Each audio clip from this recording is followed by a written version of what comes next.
Good afternoon, Fun01 folks. Welcome to our channel. Thank you for watching. We wanted to give you a little bit different video. About 11 months ago, we introduced our Piper Cherokee to you, and it's just been such a rainy, nasty summer last year. It just rained all day with thunderstorms that we didn't really get as much flying in as we had hoped to. So this is a video that we shot. My gosh, I think it was back July, but we took off on a Pier night, and as we're climbing up to altitude here, folks that aren't part of the general aviation community probably don't realize that you can actually fly over the top of large airports. So in this case, we were able to fly over the top of Tampa International and head westbound towards the beaches. And once we got towards the coastline, we just turned towards the south there. Now you can see that big old cloud there. That is a thunderstorm blowing in off the Gulf towards the Venice airport. So instead of dealing with all that, we decided it was probably going to be best for us to turn around and just head back to Pier night. So as we make our U-turn here, you can see that one of the modifications we did with that constant speed prop here, we're getting almost 140 knots indicated airspeed. So in that sense, the upgrades went great. Now here's some of the spoil islands around the Fort DeSoto area, and coming along the St. Pete beaches here, coming up on the Don Cesar Hotel. It was just a really good fight.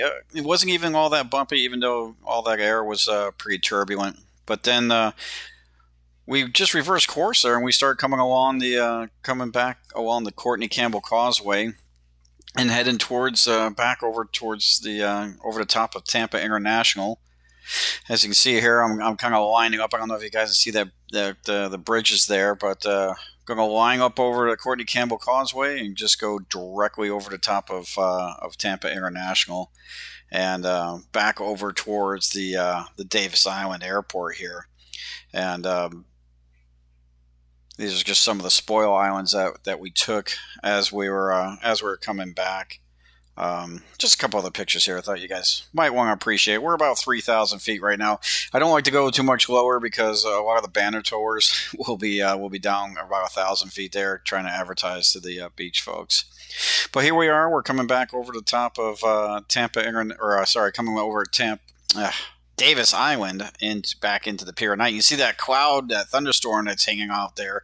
That's the guy we were trying to beat. So as that big old storm started to move in, I mean, he's stretching all the way from Venice, which is south of Sarasota, coming up, rolling on into the Tampa Bay. So we decided to get out of there.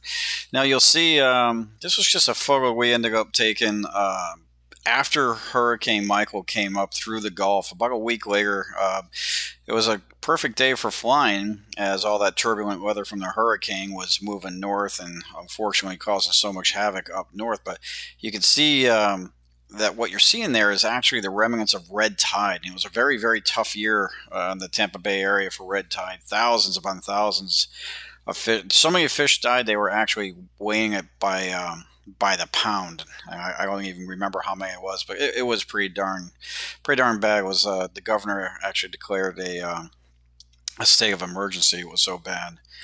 But then it became time to do the upgrade. Every year you basically have to do an annual on your airplane, and also the FAA wants to get into 80.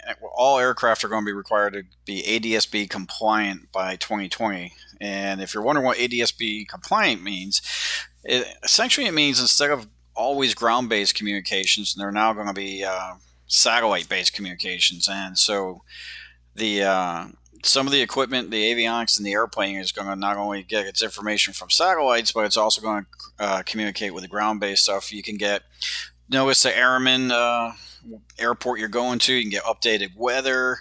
You can but probably the biggest safety factor is aircraft are going to be able to see each other coming and go. So you're going to be able to tell if there's another aircraft around you, what their altitude is relative to where you're at. And if even if you're not exactly talking to a controller, if you're in uncontrolled airspace or you just didn't file a flight plan, you should be able to see them as long as they have their transponder on. So that is happening.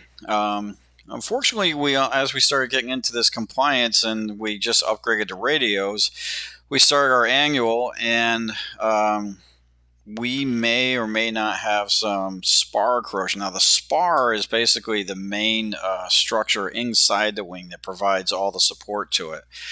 We'll keep you guys posted on that. We're really crossing our fingers and hoping that if there is any corrosion, it's just very, very light.